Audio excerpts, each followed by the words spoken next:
स्वागत दोस्तों, आईसीसी ने टी20 cricketer of the year award के लिए 4 नॉमिनीज दिए हैं और इसके ऊपर काफी शोर मच रहा है। उसमें से एक नाम के ऊपर खैर मैं बीइंग पाकिस्तानी जर्नलिस्ट भी बात करूंगा कि ये नाम अगर ICC T20 cricketer of the year के नॉमिनीज में भी नहीं आता तो फिर सुभान अल्लाह इस सिलेक्शन के ऊपर। वो नाम है जसप्रीत बुमराह, जिसे नो डाउट हर फॉर्मेट में हर जगह पे वो इस वक्त दुनिया के नंबर 1 बॉलर हैं और आईसीसी के नॉमिनीज में उनका जिक्र नहीं है। ये एक अपने आप में एक मिसाल है। वो अलग बात है कि जिस बॉलर का जिक्र है वो भी भारत के ही है। अर्शदीप सिंह का जिक्र है कि 4 नॉमिनीज के अंदर उनका नाम जरूर है, उनकी परफॉर्मेंस भी दी गई है। दीगर जो 3 नाम हैं उनकी भी परफॉर्मेंस का जिक्र किया गया है, मगर बहुत से इंडियन को एतराज होगा कि बाबर आजम का नाम कहां से आ गया। बाबर आजम कैसे इस अवार्ड के लिए नॉमिनीज हो सकते हैं, क्योंकि पाकिस्तान टी20 वर्ल्ड कप के पहले राउंड से बाहर हुआ। पाकिस्तान आयरलैंड से हारा, पाकिस्तान अमेरिका से हारा, फंस के कनाडा से जीता है और उस टीम के कप्तान को आप अनाउंस कर रहे हैं कि वो ICC T20 cricketer of the year nominees के अंदर उनका नाम शामिल हो। मगर आईसीसी ने जो प्रेस रिलीज दी उसके अंदर बाबर आजम की बतौर कप्तान के हवाले से भी एक खास दिया गया। वो दिया गया कि 45 विन हैं टी20 क्रिकेट मैचेस के अंदर as a captain Babar Azam की। बाकी भी परफॉर्मेंस बताइए एज ए बैटर भी, वो मैं आपको बताऊंगा, मगर उन्होंने मेंशन किया है कि मोस्ट सक्सेसफुल टी20 स्कीपर जो हैं वो पाकिस्तान के हैं, वो हैं बाबर आजम। दूसरे नंबर पे मसाबा हैं और एन मॉर्गन वो तीसरे नंबर पर हैं और ब्रेन मसाबा का 44 विन है, एन मॉर्गन के 42 हैं, असगर अफगान के जो कि अफगानिस्तान के हैं उनकी 42 हैं, एमएस धोनी के 41 हैं, जबकि बाबर आजम के 45 हैं जो कि सबसे ज्यादा हैं। ये एक अलग बात है कि इंडिया जब रोहित शर्मा रिटायर नहीं भी हुए थे उस वक्त भी मेन स्ट्रीम टीमों के साथ जब खेलते थे तो इंडिया के कप्तान रोहित शर्मा होते थे। जब नहीं खेलते थे तो कभी कोई बन जाता था, कभी आपने शुभमन गिल को भी देखा, कभी स्काई को भी देखा, तो ये डिवीजन होती रही। इसी वजह है कि इंडिया की शायद विन रेशियो बहुत अच्छी हो, मगर रोहित शर्मा की विंग कैप्टन बाबर आजम से कम है। तो ये आईसीसी ने जो प्रेस रिलीज दी उसके अंदर मेंशन किया गया। मगर बाबर आजम की परफॉर्मेंस क्या है जिसके ऊपर लोग शोर मचा रहे हैं, क्योंकि पाकिस्तान के अंदर से आवाज उठती है कि बाबर आजम को टी20 का हिस्सा नहीं होना चाहिए। अगर बाबर रिजवान है, रिजवान चूंकि कप्तान है तो बाबर फिर नहीं होने चाहिए, दोनों में से एक होना चाहिए। और वहां पर आईसीसी नॉमिनीज के अंदर बाबर आजम का जिक्र कर देती है। तो इसमें भारत में काफी क्रिकेट शाइन इस चीज के ऊपर हो रहे हैं कि आप बाबर आजम का नाम आपने कैसे मेंशन कर दिया।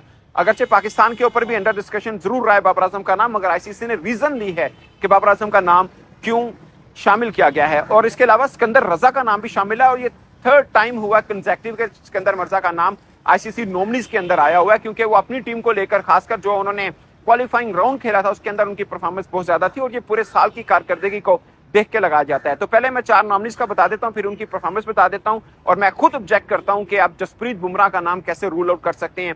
शायद उनके मैचेस की तादाद कम होगी, मगर आप ICC cricketer of the year का अवार्ड किसी को दे रहे हो वो जसप्रीत बुमराह ना हो, अपने आप के अंदर वो क्वेश्चन मार्क जरूर हो सकती है वो सिलेक्शन।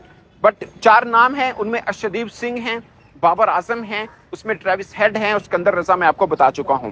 अर्शदीप सिंह का आईसीसी ने जो मेंशन भी किया परफॉर्मेंस वाइज कि 18 मैचेस खेले हैं, 36 उनकी विकेट्स हैं, एवरेज 13.5 की है और बेस्ट उन्होंने 9 रन्स देकर 4 विकेट्स ली हैं। ये उनकी बेस्ट हैं, ये बताया है। और उसके ऊपर जो मेंशन किया है कि इस साल में उन्होंने लिखा है कि with all format bowling genius Jasprit Bumrah, a selective pick for T20, given importance assignment in Test and ODI over the last few years. Arshdeep Singh has taken to enest in the role of India's primary pacer in the T20 format. के वो जसप्रीत बुमराह जाहिर है T20 में उन्होंने काफी matches नहीं खेले हैं और उसकी जगह पर अर्शदीप सिंह ने मेन रोल किरदार अदा किया है। His 36 over the years were the second best by an Indian player in men's T20, just one behind Bhuvneshwar Kumar 37। यानी भुवनेश्वर कुमार ने 37 किसी एक साल में 2022 में ज्यादा लिए थे और इनके 36 हैं अर्शदीप सिंह की, यानी विकेटों की तादाद इनके ऑफ कोर्स बुमराह से ज्यादा है, इसलिए अर्शदीप सिंह का नाम है, बुमराह का नाम शामिल नहीं है। Arshdeep's number came in merely 18 games as compare to Bhuvi 32। यानी भुवी ने जब 37 विकेट ली थी तब 32 मैच खेले थे, मगर अर्शदीप सिंह ने 18 मैच खेले हैं। He is also the 3rd best with 33 scalps in 2022। The seamer has filled in much needed left-arm pacer void in the shortest format of the team in blue। यानी भारत के लिए लेफ्ट हैंडर के लिए अच्छी option दी है और इनका जिक्र किया है कि फाइनल के अंदर मार्करम को आउट किया था इन्होंने और एक अच्छी परफॉर्मेंस दी थी। मुझे भी याद है डेथ ओवर जब इन्होंने किया था, बेसिकली इनके डेथ ओवर ने और बुमराह के डेथ ओवर ने मैच में भारत को जीत दिलाई थी। Otherwise man of the match no doubt Virat Kohli थे। सिकंदर रजा का उन्होंने बताया कि 24 मैचेस खेले हैं 573 रन किए हैं, एवरेज 28 की बनती है, हाईएस्ट 133 रन हैं और विकेट उन्होंने 24 लिए हैं, एवरेज 22 की है, बेस्ट 18 पर 5 है, यानी एक अच्छी ऑलराउंड शेप में है। एक बॉलर हो गया जो पक्के बॉलर हैं शदीप सिंह, एक बैटर के तौर ऑलराउंडर के शेप के अंदर उन्होंने सिकंदर रजा का जिक्र किया है। अब बाबर आजम के ऊपर आते हैं। बाबर आजम उन्होंने बताया कि 24 मैचेस खेले हैं, 738 रन हैं, एवरेज उनकी 33 की बनती है, हाईएस्ट 75 है। Despite a mixed year, no other Pakistan batter scored as many T20 runs as Babar Azam in the last 12 months. उन्होंने बोला इस साल में बाबर आजम से ज्यादा किसी पाकिस्तानी बल्लेबाज ने रन नहीं किए हैं, with 650s and close to 100 boundary, 650 की है और 100 के करीब चौके छक्के उन्होंने लगाए हैं।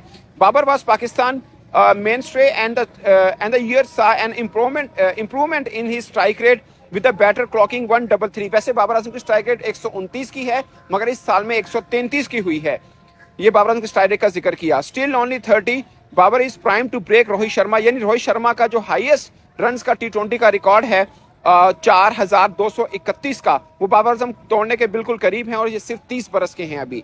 ये ICC ने लिखा। ट्रेविस हेड का जिक्र किया जो कि ऑफ कोर्स बनते हैं।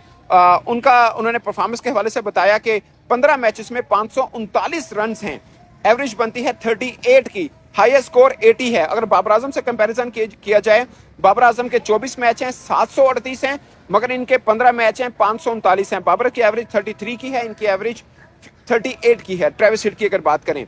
और ये उन्होंने उनकी परफॉर्मेंस का जिक्र किया कि इस तरह की इनकी परफॉर्मेंस है और खासकर उन्होंने जो 43 बॉलों पर 76 रन की इनिंग खेली थी वो उस इनिंग्स का बहुत खास मेंशन किया गया है। तो दूसरा ये 4 हैं जिसके ऊपर वोटिंग करके ईयर ऑफ द क्रिकेटर का अवार्ड जिसको भी मिल सकता है वो मिल जाएगा, मगर 4 के अंदर जसप्रीत बुमराह का नाम ना होना एक क्वेश्चन मार्क जरूर रहता है। मगर शायद उसकी वजह यह है कि जसप्रीत बुमराह ने इतने मैचेस नहीं खेले, उनके पास इतनी विकेटें नहीं है T20 में, चूंकि वो वनडे और टेस्ट खेलते नहीं है, T20 ज्यादा नहीं खेले, सिर्फ T20 वर्ल्ड कप खेले हैं, शायद इसलिए उनका जिक्र नहीं है। अदरवाइज वो सारे मैच खेलते तो टॉप के ऊपर उनका जिक्र होता। इस पर दोस्तों आपको क्या लगता है कौन डिजर्व करता है ICC T20 cricketer of the year award में? वो नाम आप कमेंट के सूरत में जरूर बताइएगा और आपकी नजर में 4 नॉमिनीज अगर ये ठीक नहीं है तो कौन सी ठीक हैं वो भी बताइएगा। मेरी तरफ से इतना ही, इजाजत दीजिए, अल्लाह हाफिज।